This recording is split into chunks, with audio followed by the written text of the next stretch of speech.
all over New York City. Please give it up for Christina Myers. It's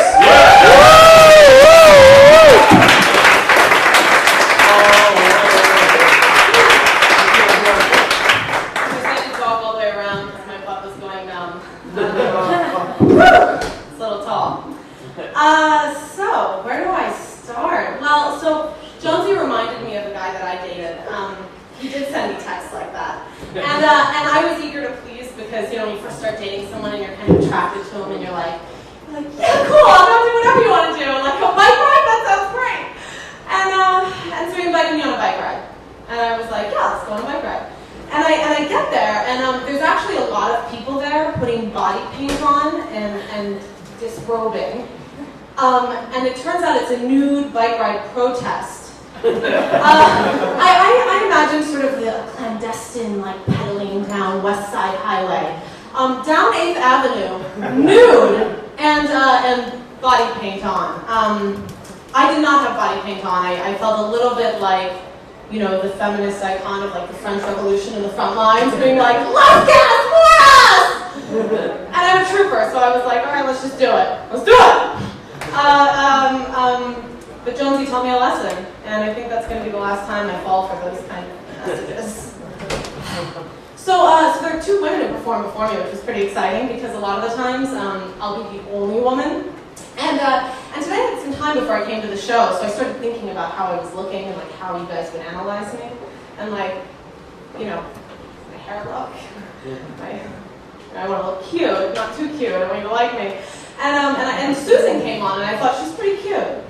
She's a nice jawline, but not intimidating. You know what I mean? Like she had that plaid thing going on. I was like, I can do that. Like, you know, Corey had a nice dress on though. She'd done her hair and her makeup, and I was like, oh, I should have washed the hair. You know, but I'm feeling okay now because you're laughing. Thank you.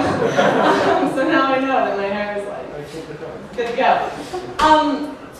No, but on that note, I did think about how my stomach was showing, and I was a little bit self-conscious because my Spanish grandmother, when you walk into the kitchen and she's cooking like always, and you're on your way to the door to go out, she, you know, your belly's showing. So here you go.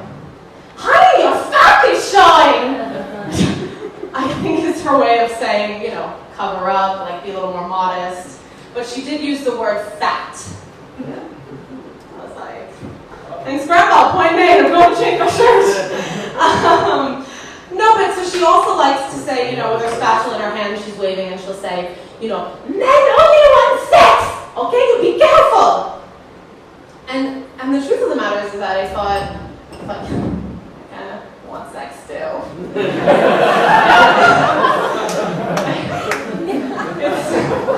It's 2009, right? So I like sex. Except, I heard a comment from the audience. I actually know him, he is pervy at times. We like having him around. So yeah, I do like sex. Except, you know, when, say, like, you're going to bed with your man, and you guys hooking up, and it's on, and you're like, right there, about to come. You're like, yeah, come on! And he comes right before you! And, you know, it's not the end of the world, but he's like one stroke before you do. Okay, one stroke. And you'll live, like, it's fine, okay, whatever. You're like, there'll be another time, you know this, especially if you're, you know, you're together. But I just want to let you guys know, all the gentlemen out there, that your woman is not going to fall asleep. So when you fall asleep in bed, you know, it's late at night, and you're asleep, she's going to be perched on the pillow, kind of like, just give me a second, kind of like this.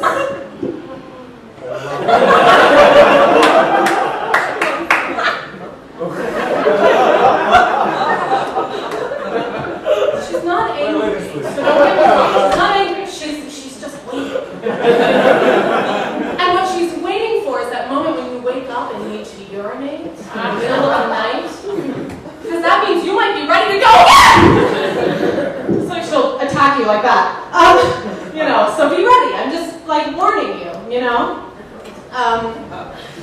You know, another big issue that I really worry about, I'm going to bring this back, Another big issue that I worry about for men, sexually, is that moment when you're still using condoms. Be safe sex, okay? It's 2009, I remind you. There are STDs out there. So, but that's the side point. I just want to educate. No, but so you're using a condom and you're having sex, and you pull out.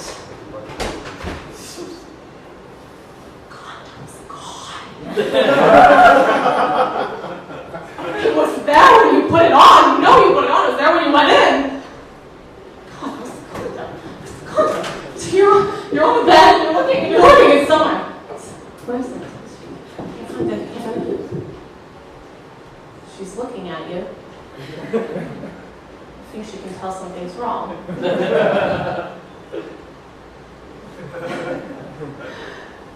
It dawns on you.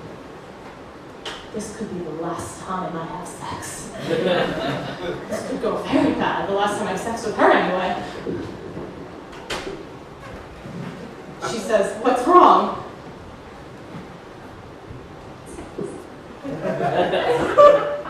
It's what?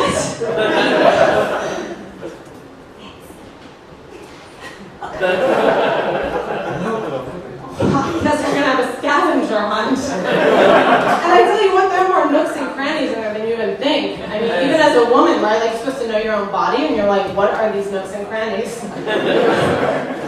So good luck. I'm just saying, be careful, be conscious. It could happen to you, and it probably has, judging by the laughs. I live in Harlem, and I love it. It's great. But a lot of white people who live further downtown and are living well off, can afford expensive rent, are like, oh, Harlem. What's it like living in Harlem? Like, they think that we're bonding because I'm white and wear pearl earrings. And I realized that. Like, one day I was criticizing people on the train. I was like, oh, these yuppies in this fucking wear. And I was kind of starting to snarl at them. And I realized that they didn't even notice. And it was because I look like them. And I was like, there's nothing I can do about that. But anyway, so they were they're bonding with me. Like, Harlem. And I'm like, I don't know how I ended up there. I'm so white. And so they said, yeah, how did you end up there? Or not how did you, they said, how do you like it? And I said, it's great. I said, I really like it. In the morning you leave, and you don't get catcalls, you get pleasantries. Men are like, it's really actually quite nice. They're like, Miss, you look lovely today. Why, thank you, sir. I'm on my way to work in the morning, and I say that. Why, thank you, sir. I acknowledge it. And and then I just mentioned, the gunshots that I heard the other night. That was in Spanish Harlem, all right? So don't even get up on that. I know where you're going, all right? Spanish Harlem, across the park, okay? The gunshot sounds travel. Okay? And the hostage takeover situation that happened in the halfway house on the corner, that hostage deserved whatever was coming in. I mean, who just pulls the gun, right? It was like, he must have been an asshole, all right? So I like living there, and I know that they've all got my back. We bonded. They know I'm not right. And I tell you what, I know this because my mother, when I was growing up, she lived in the city, and she had this big old black gay roommate. And he really became part of the family. He and I bonded with him like peas and carrots. Okay, Forrest Gump. And he and I just got along so well. And so he used to always tell me, when I was like 9, he'd be like, honey, you black inside. And I was like, puff my chest up, like, yeah, fucking black inside. I didn't really know exactly what that meant, but I think it was his way of saying I love you.